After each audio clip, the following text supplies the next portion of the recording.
Buenas noches.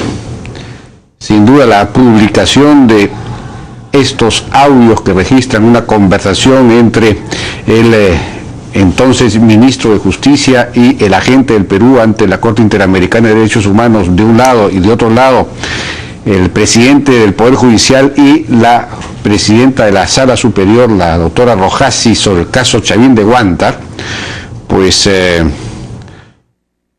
es un hecho muy grave, muy preocupante realmente. No tanto por el contenido mismo de los audios, finalmente, aunque en realidad hay elementos cuestionables en ellos que vamos a ver a lo largo del programa, de todos modos son conversaciones que se dan en el marco de una necesaria coordinación que había que hacer ante un caso que se veía ante la Corte Interamericana de Derechos Humanos, y un caso muy sensible porque tenía que ver con los heroicos comandos Chavín de Huántar. Entonces, no tanto por eso decimos, sino por el hecho de que esto parece un misil disparado en medio de una guerra cada vez más intensa entre el gobierno de un lado y el APRA y los fujimoristas de otro lado, una guerra llena de excesos que está amenazando ya con desbordar la propia gobernabilidad del país. Y entonces lo que hay que hacer es empezar a poner paños fríos a esta guerra, que está, como le decía, pues llena de excesos. Fue un exceso, por ejemplo, lo que en el Congreso se le dijo al ministro Pedro Cateriano, los calificativos que se le endilgó, fueron un exceso, pues, ¿no? Por supuesto, también había sido un exceso las declaraciones del propio ministro Cateriano el día anterior contra Alan García y contra Alberto Fujimori, aunque no los mencionara, por el hecho de haberse querido ir a vivir a París o a Tokio, en fin, esas referencias que tenían que ver, ¿no? Y así sucesivamente podemos regresar en el tiempo, como fue un exceso el tuit de Alan García sugiriendo que Ollanta Humala, el presidente Humala, podía ser el autor inmediato de narcotráfico y terrorismo al haber invitado a formar parte de la lista parlamentaria a Nancy Obregón. Eso sin duda también fue un exceso, ¿no? Claro que él está respondiendo a su vez a otros excesos, y podemos así retroceder indefinidamente. Fueron excesos también los ataques que en los últimos días hemos escuchado de parte del presidente Humala y sobre todo el presidente del Consejo de Ministros y del propio Cateriano contra el APRA y los fujimoristas. En fin, hay que cortar esta escalada a nuestro juicio, esta espiral, digamos, que está llevando a esta clase de hechos.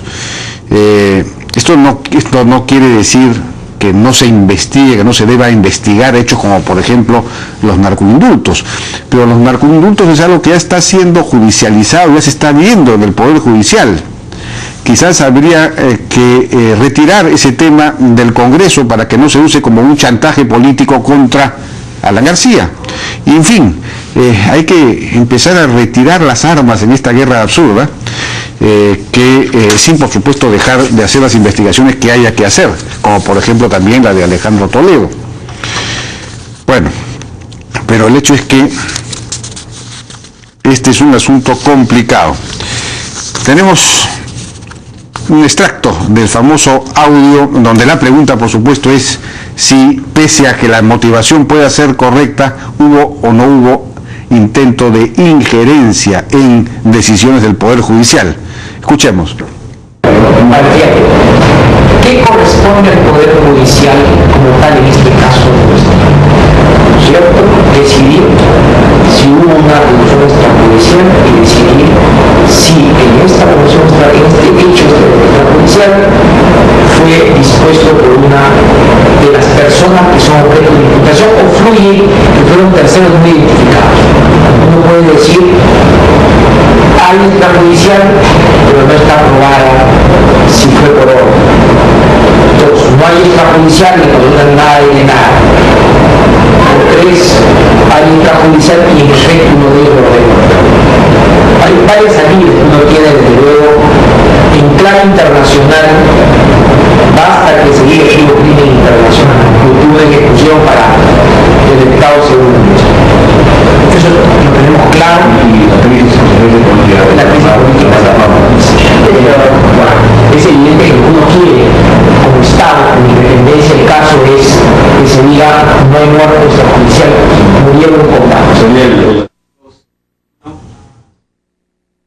Es claro pues que hay un deseo expresado no solo por el premier Jiménez, sino curiosamente por el propio César San Martín, de que la sentencia salga señalando que no hubo ejecución extrajudicial y que en todo caso, si la hubo, no hay autor, o los autores no son este comando paralelo dirigido por Vladimiro Montesinos y compañía.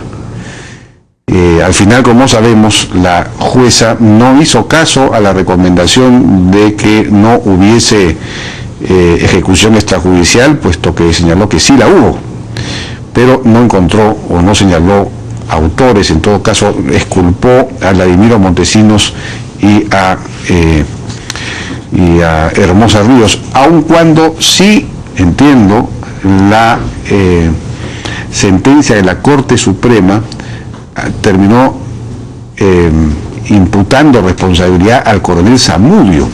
El coronel Zamudio es el que dirigía el batallón Júpiter, que es este batallón formado por soldados y policías de protección, esta especie de guardia pretoriana de Vladimiro Montesinos, ¿no?, que ingresó después del operativo.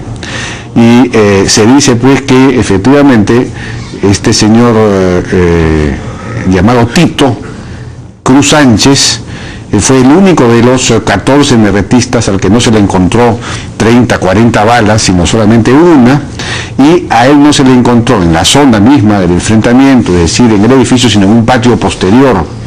Y hubo dos policías que dijeron que ellos lo habían encontrado vivo y lo habían entregado al coronel Zamudio, y después apareció muerto con una bala.